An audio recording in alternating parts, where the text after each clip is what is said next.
जहां प्रतिदिन एक नॉलेज वर्कर 4.5 घंटे से ज्यादा दे रहा है अपने समय का मीटिंग्स को अटेंड करने के लिए, वहां बात आ जाती है कि आपको मीटिंग्स को सक्सेसफुल बनाना बहुत ज्यादा जरूरी हो जाता है। सक्सेसफुल मीटिंग्स को किस तरीके से आप डिजाइन कर सकते हैं, क्या फ्रेमवर्क है।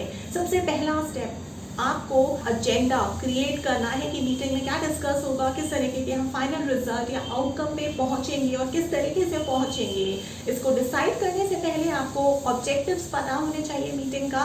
उन्हीं ऑब्जेक्टिव्स को कोलेट करके आप एजेंडा को प्रिपेयर करेंगे।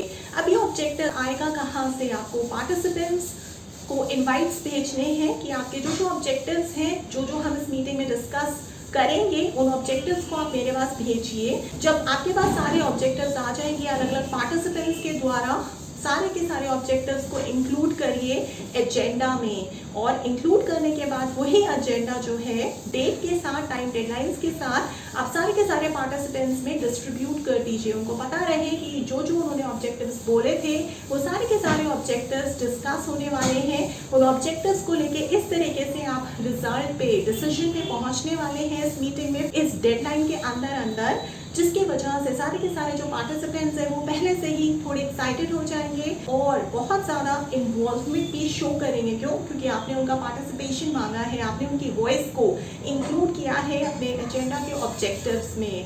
दूसरे स्टेप में आपको इन्हीं पार्टिसिपेंट्स को इनवाइट करना है अपने मीटिंग के लिए। सेकेंड स्टेप में आपको एक क्लैरिटी मिल जाएगी कि जिन आपको ऑब्जेक्टिव्स भेजे हैं, जिनके ऑब्जेक्टिव्स आपने एजेंडा में इंक्लूड किए हैं, उन्हीं पार्टिसिपेंट्स को आपको अपनी मीटिंग में इनवाइट करना है। बाकी जिन पार्टिसिपेंट्स ने किसी भी तरीके का कोई भी ऑब्जेक्टिव नहीं भेजा है, जिनके ऑब्जेक्टिव्स आपके एजेंडा में शामिल भी नहीं हुए हैं उस मीटिंग को डिस्कस या उस मीटिंग को शेड्यूल करने के लिए, उन पार्टिसिपेंट्स को आपको मीटिंग में इनवाइट नहीं करना है। थर्ड स्टेप, जहां आपका एजेंडा डिसाइड हो गया है, आपने उसी एजेंडा को सब में सर्कुलेट कर दिया है और फिर उसके बाद आपने उन्हीं पार्टिसिपेंट्स को जिनके ऑब्जेक्टिव्स लेके आपने एजेंडा बनाया था इनवाइट भी भेज दिया है। तीसरे स्टेप में आप उन्हीं पार्टिसिपेंट्स को बोलेंगे कि आपको प्रिपेयर होके आना है। अब आपने इन पार्टिसिपेंट्स को ये तो बता दिया कि आप सबको प्रिपेयर होके आना है, किस चीज पे प्रिपेयर होने आना है। अब आपको यहाँ पे मीटिंग का, सक्सेसफुल मीटिंग्स का फ्रेमवर्क लगाना है, जिसको शॉर्ट में बोला जाता है डेयर, यानी कि डिसाइडर, एडवाइजर, रिकमेंडर और इम्प्लीमेंटर, जिसे हम एग्जीक्यूटिव भी बोलते हैं। आपको वॉलंटरी नॉमिनेशंस मांगने हैं अपने मीटिंग के पार्टिसिपेंट्स से फर्स्ट सर्व बेसिस पे। फोर्थ स्टेप में जैसे ही आपके पास सारे के सारे पार्टिसिपेंट्स के द्वारा नाम आ जाते हैं कि मुझे डिसाइडर रोल चाहिए, मुझे एडवाइजर रोल चाहिए, मुझे रिकमेंडर या फिर मुझे इम्प्लीमेंटर रोल चाहिए, बस वो सब आप रोल्स लिख के उनके नाम के साथ सारे पार्टिसिपेंट्स को सर्कुलेट कर देंगे, ताकि उन्हें पता चल जाए कि मीटिंग में उन्हें अपने डिसाइडर रोल के हिसाब से प्रिपरेशन करके आनी है, या एडवाइजर रोल के हिसाब से प्रिपरेशन करके आनी है, या फिर रिकमेंडर या फिर इम्प्लीमेंटर रोल के हिसाब से। अब नेक्स्ट स्टेप में, फिफ्थ स्टेप में, आप उनके रोल्स को और ज़्यादा ब्रॉडली क्लासिफाई करके उन्हें बताएंगे। सबसे पहला जो रोल आता है वो आता है इम्प्लीमेंटर का, जिसे एग्जीक्यूटर भी कहा जाता है। ये एग्जीक्यूटर जो है वो अपने सवालों को बनाएगा, प्रिपेयर करेगा। ये चैलेंजेस आ सकते हैं फ्रंट लाइन लीड होते हुए, इसी वजह से सारे क्वेश्चन, सारे चैलेंजेस, सारे जो सॉल्यूशंस हैं, क्या क्या हो सकते हैं, किस तरीके से हम इस प्रॉब्लम को सॉल्व कर सकते हैं, इम्प्लीमेंट कर सकते हैं, ये सारा का सारा जो राइटअप है इम्प्लीमेंटर की तरह, एग्जीक्यूटर की तरह आप प्रिपेयर करेंगे, जो आप आगे रिकमेंडर तक पहुंचाएंगे। उसी बेसिस पे रिकमेंडर डेटा को एनालाइज करते हुए एडवांटेजेस और डिसएडवांटेजेस के साथ अपने सारे के सारे जो ऑप्शंस हैं वो आगे एडवाइजर तक रखेगा, और एडवाइजर उन्हीं सॉल्यूशंस में से 2 या 3 सॉल्यूशंस को चुनेगा और उसमें से बेस्ट सॉल्यूशन को डिसाइडर तक सुझाएगा। उसके बाद डिसाइडर के ऊपर है वो किस सॉल्यूशन को डिसाइड करके फाइनल डिसीजन की तरह इम्प्लीमेंट करने का इंस्ट्रक्शन देता है। इस फ्रेमवर्क में डिसाइडर, एडवाइजर, रिकमेंडर और एग्जीक्यूटर, इन चारों के पास इस डिसीजन को लेने की जो भी वो रोल्स निभा रहे हैं उसकी एक समय सीमा भी निर्धारित होगी, यानी कि ये डेडलाइन है, इस डेडलाइन के अंदर आपको अपना डिसीजन लेना है, आपको सारा काम करके देना है। और इन चारों लोगों को, यानी कि डिसाइडर, एडवाइजर, रिकमेंडर और एग्जीक्यूटर, इन सबको पता होना चाहिए कि इन्हें कब, कहाँ, क्या, कैसे, कब क्या क्या और किस किस तरीके से करना है। फिर आते हैं हम नेक्स्ट 6th स्टेप पे। 6th स्टेप में आपको मीटिंग को स्टार्ट करना है। अब मीटिंग आप शुरुआत कैसे करेंगे? सबसे पहले मीटिंग में आप सभी पार्टिसिपेंट से पूछ सकते हैं कोई एक ऐसी चीज़ जिसकी वजह से आज वो बहुत ज़्यादा खुश या एक्साइटेड महसूस कर रहे हैं। अब वो चीज़ उनकी वर्क लाइफ से भी हो सकती है या फिर उनकी पर्सनल लाइफ से भी हो सकती है। आपको ऐसा क्यों करना है, आपको ऐसा इस वजह से करना है ताकि जितने भी पार्टिसिपेंट्स आपकी मीटिंग में आए हैं आज, वो बहुत ज़्यादा मोटिवेटेड हो जाए, उन्हें बहुत ज़्यादा एक मेंटल सेटिस्फैक्शन मिले, वो एक ऐसी इमोशनल स्टेट पे पहुंच जाए जो मेंटल वेलबींग की स्टेट होती है, जहां से अब आप डिस्कशन करना शुरू करेंगे मीटिंग का, तो उन्हें भी बहुत ज़्यादा अच्छा या मज़ा आने वाला है।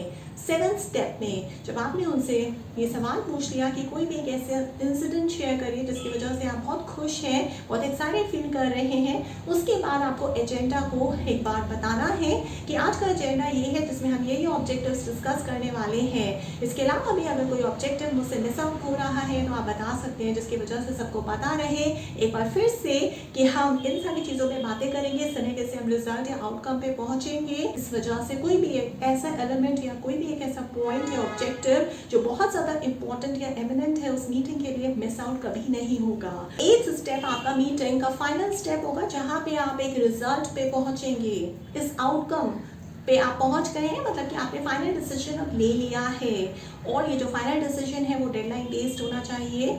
यहाँ पे आपकी मीटिंग खत्म हो गई है, सबको पता है, डिसाइड हो चुका है कि ये चीज़ करनी है। अब सबको डेडलाइंस दे दी गई हैं उनके टाइम फ्रेम्स अटैच करके, और ये कैसे किया गया है, उस मीटिंग के मिनट्स को प्रिपेयर करके, रियल टाइम मिनट्स को आपको सारे पार्टिसिपेंट्स के बीच में शेयर कर लेना है। 9th स्टेप में आपको मीटिंग को ख़त्म करना है। मीटिंग अब आप ख़त्म कैसे करेंगे, आप पार्टिसिपेंट से पूछ सकते हैं उनका कोई भी वैल्यूएबल फीडबैक जो आज इस मीटिंग में इस तरीके से हो सकता था लेकिन वैसे नहीं हुआ, या कोई भी ऐसा पॉइंट जो अगर इस तरीके से होता आज की मीटिंग में तो ये मीटिंग बहुत ज़्यादा, उससे भी ज़्यादा जिस तरीके से आज हुई है, फ्रूटफुल होती। ऐसा करने से आपको रियल टाइम फीडबैक भी मिल जाएगा अपने पार्टिसिपेंट से, और अगर कुछ बहुत इंपॉर्टेंट पॉइंट वो आपसे शेयर कर रहे हैं तो आप उसको आने वाली मीटिंग्स में हमेशा इम्प्लीमेंट करेंगे। और 9th पॉइंट आपको ये बताता है कि जब भी मीटिंग पार्टिसिपेंट्स आपके छोड़ के जा रहे हैं तो अगर उनको ये नहीं पता है कि उनको कब, कहाँ, कैसे, कब और किस किस तरीके से करना है, तो इसका ये मतलब है कि वो जो मीटिंग है वो सक्सेसफुल मीटिंग नहीं रही है। तो आप उनसे पूछ सकते हैं एक बार फिर से पता करने के लिए, उनसे ये एक्सट्रैक्ट करने के लिए कि क्या उन्हें कुछ समझ में आया है, उन्हें पता है, क्लैरिटी है कि उन्हें क्या क्या चीज़ें कब, कहाँ, किस किस तरीके से, कैसे कैसे करनी है। उसके बाद आप निश्चित हो सकते हैं कि वो एक मीटिंग एक सक्सेसफुल मीटिंग रही है, क्योंकि सबको पता है कि एग्जैक्टली क्या करना है। और 10th पॉइंट बहुत ज़्यादा ब्यूटीफुल है, क्योंकि इसमें आपको हर मीटिंग में एक अलग से एक लीड बनाना है। एक नया बंदा होगा जो उस मीटिंग को लीड करेगा, ताकि उसको ये पता चले, ये अनुभव मिले कि उस मीटिंग को किस तरीके से बनाया जाता है। यकीन मानिए अगर आप इस तरीके से अपने पार्टिसिपेंट्स को मीटिंग्स को लीड करने का, बार बार मीटिंग्स के जो लीड्स हैं उन्हें चेंज कर रहे हैं, उनको ये मौका दे रहे हैं, यानी कि आप उन्हें ट्रेन कर रहे हैं, यानी कि आप उन्हें एक स्किल सेट प्रोवाइड कर रहे हैं मैनेजमेंट का, लीड करने का, और इस तरीके से आप उन्हें अनुभव भी दे रहे हैं। मान लीजिए अगर पहले कोई उनका आपसे गिला शिकवा था जब आप फलाना मीटिंग को लीड कर रहे थे और वो पार्टिसिपेंट्स की तरह उस मीटिंग में पार्टिसिपेट कर रहे थे, लेकिन आपके उस डिसीजन को वो समझ नहीं पाए थे, या मान लीजिए कि वो ये समझ नहीं पाए थे कि आप मीटिंग को इस तरीके से, इस फ्लो में किस तरीके से लेके जा रहे हैं। वो जितने भी केओस था, डिस्टर्बेंस था या कंफ्यूजन था, अब क्योंकि वो उस पोजीशन पे आए हैं, वो उस चीज़ को लीड कर रहे हैं, हैंडल कर रहे हैं, मैनेज कर रहे हैं, कंट्रोल कर रहे हैं, तो उन्हें जब वो एक्सपीरियंस मिलेगा, अगर वो आपसे उनका कोई गिला शिकवा भी है वो भी दूर हो जाएगा, क्योंकि अब वो समझते हैं उस जज्बात को, उस फीलिंग को या फिर उस डिसीजन को बेहतर तरीके से जो आपने पहले उस मीटिंग में एज अ लीड लिया था, जिस मीटिंग में वो एज अ पार्टिसिपेंट पार्ट या हिस्सा ले रहे थे।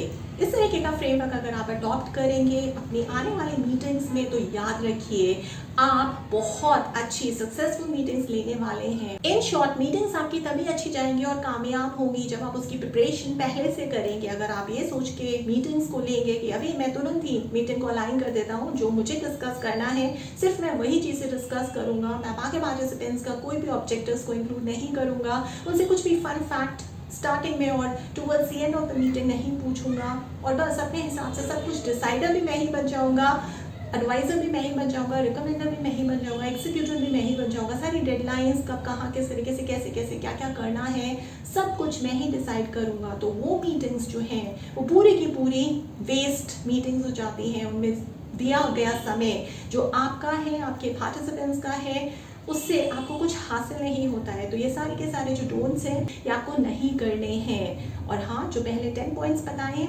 वो सारे डूज हैं आपके लिए मीटिंग्स को अच्छी तरीके से सक्सेसफुल बनाने के लिए, जो आपको अपनी मीटिंग्स में अडॉप्ट करके अपनी मीटिंग्स को कंडक्ट करना है। इसके अलावा भी अगर किसी और टॉपिक पे आपका कोई डाउट है, अगर आप चाहते हैं कि मैं आपको ऑनलाइन सेशंस दूँ तो आप मेरे साथ अपॉइंटमेंट्स को बुक कर सकते हैं मेरे व्हाट्सएप नंबर पे 9311659252। और अगर आप कोई ऑर्गेनाइजेशन है, अगर आप चाहते हैं कि मैं वर्चुअल मोड के जरिए आप तक पहुँचूँ, आपके एम्प्लॉयज़ को खोज करूँ, मेंटोर करूँ, काउंसिल करूँ या फिर कोच करूँ, तो फिर आप मुझे प्रपोजल्स भी भेज सकते हैं मेरे ईमेल एड्रेस पे verma.roli@gmail.com।